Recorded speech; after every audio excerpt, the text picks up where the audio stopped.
ఓం మహాగణాధిపతయే నమః. ఓం గురుభ్యో నమః. ఓం శ్రీమాత్రే నమః.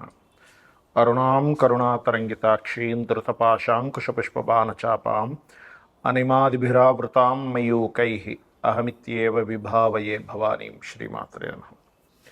ప్రేక్షకులకి ఆ లలితాంబిక అమ్మవారి యొక్క అనుగ్రహం పరిపూర్ణంగా కలగాలని మనస్ఫూర్తి కోరుకుంటూ మనం ఈరోజు ఏ లగ్నము వారికి, లగ్నం తెలియని వారు, రాశి వారికి ఎటువంటి స్వప్నాలు వచ్చినప్పుడు జాగ్రత్తగా ఉండాలి, ఎటువంటి స్వప్నములు వచ్చినప్పుడు ముఖ్యంగా అదృష్టం కలగనుంది అనేటువంటి సిరీస్లో మనం ఇంకొన్ని చెప్పుకోబోతున్నాం. అయితే ఇక్కడ ప్రధానంగా స్వప్నానికి కొన్ని రూల్స్ ఉన్నాయి, రెగ్యులేషన్స్ ఉన్నాయి, మనకి స్వప్నశాస్త్రంలో చెప్పడం జరిగింది. అయితే దీని గురించి నేను మీకు ఎండింగ్లో చెప్తాను. సో వీడియో ఎండింగ్ వరకు చూడండి. స్వప్నం అనేటువంటిది ఏంటంటే ఒక దేవత స్వప్నంలోకి వస్తుంది, లేకపోతే మనకి ఇన్సిడెంట్స్ స్వప్నంలోకి వస్తాయి. అలాగే మన పితృదేవతల స్వప్నంలోకి వస్తుందంటే అది ఒక యాక్సిస్ ఉంది, మనకి ఎవరైనా రావడానికి యాక్సిస్ ఉంది. కాకపోతే దీనివల్ల మనం ఏం తెలుసుకోవచ్చు, ముందుగా మనం ఆ స్వప్నం ద్వారా దాన్ని డీకోడ్ చేసుకొని ఒక నిర్ణయం తీసుకుంటున్నాం, ఒక పని చేస్తున్నాం, అది ఎంతవరకు కరెక్ట్ అనేటువంటిది మనకి స్వప్నశాస్త్రం చెప్తుంది. ఒక్కొక్క లగ్నం వారిది మనం తెలుసుకుందాం. మీనం వారికి కనుక చూసుకున్నట్లయితే స్వప్న సంబంధించినటువంటి అంశాల్లో ప్రధానంగా ఇక్కడ నూనె లేనట్లయితే, అంటే మంచివి కానటువంటివి చెప్తున్నాను, నూనె, ఎండిపోయినటువంటి చెట్లు, కొన్ని నిర్మానుషమైనటువంటి ప్రదేశాలు, మరియు అదేవిధంగా పాడైపోయినటువంటి వాహనము లేనట్లయితే ఏదైనా ఒక్కోసారి పెట్స్ వస్తుంటాయి, వాటికి దెబ్బ తగిలినట్టు, అవేమో అంగవైకల్యంగా ఉన్నట్టు వచ్చింది అంటే మీరు కొంచెం జాగ్రత్తగా ఉండాలి, గుర్తుపెట్టుకోండి. అంటే ఎవరితోనో మిస్కమ్యూనికేషన్స్ జరగనున్నాయి, తద్వారా మీరు పొందాల్సినటువంటివి ఏవో ఇబ్బంది పడనున్నాయని అర్థం చేసుకోండి. అలా కాకుండా మీకు కనుక తెల్లటి పదార్థాలు, స్వచ్ఛమైనటువంటి నీరు, స్వచ్ఛమైనటువంటి గాలి పీల్చుకున్నట్టుగా స్వప్నంలో వచ్చింది, ఒక ప్రదేశానికి వెళ్ళామంటే అక్కడ చాలా బాగుంది, అసలు అక్కడ అలా ఎంతో ప్రశాంతంగా ఉందన్నట్టుగా వచ్చింది, లేదా మెడిటేషన్ చేస్తున్నట్టుగా వచ్చింది, ఒక కాస్మిక్ ఎనర్జీ మీలోకి ఎంటర్ అవుతున్నట్టుగా వచ్చింది, చాలా గుడ్ అనమాట, చాలా మంచిది అంతా కూడా.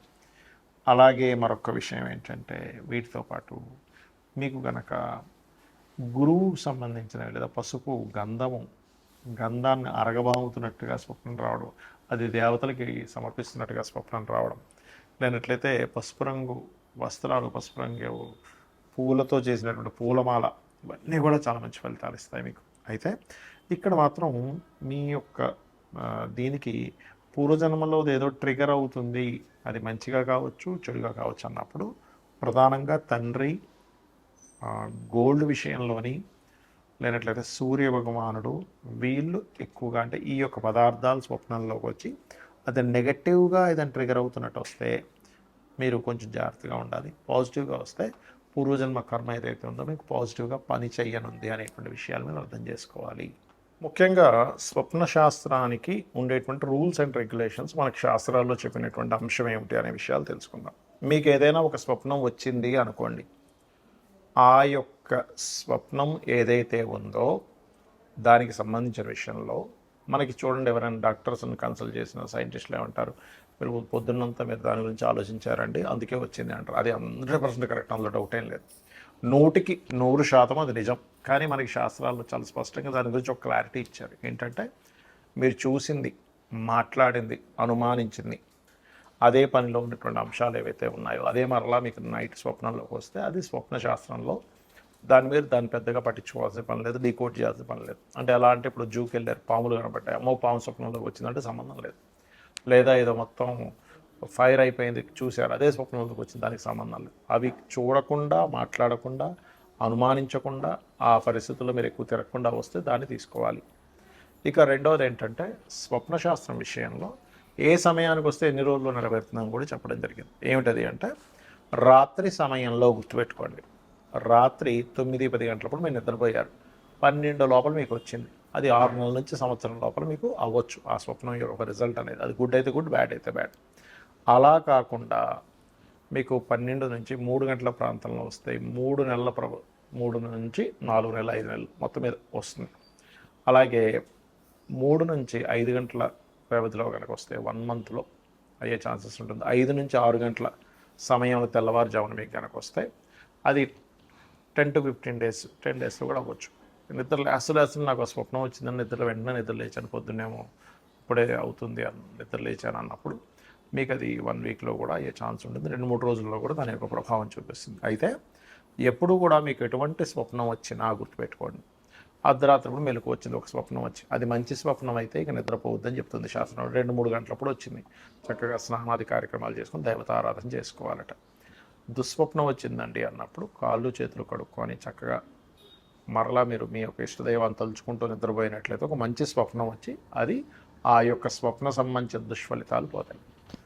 అలాగే చాలామంది తెలియక ఉదయం నిద్రలేచిన వెంటనే వాళ్ళ స్వప్నం గురించి వివరిస్తారు. అలా వివరించొద్దు అని చెప్తుంది శాస్త్రం. నిద్రలేచి చక్కగా మీ కాలకృత్యాలు తీర్చుకొని మీ యొక్క నిత్య దైనందిక కర్మలు ఏవైతే నిత్య ధ్యానము మన సంధ్యావందనము లేనట్లయితే నిత్య పంచోపచార పూజలు అటువంటి అవి కంప్లీట్ చేసుకొని చక్కగా ఆలయానికి వెళ్ళొచ్చి మధ్యాహ్నం భోజనం తర్వాత చెప్పాలి అని చెప్తుంది శాస్త్రం.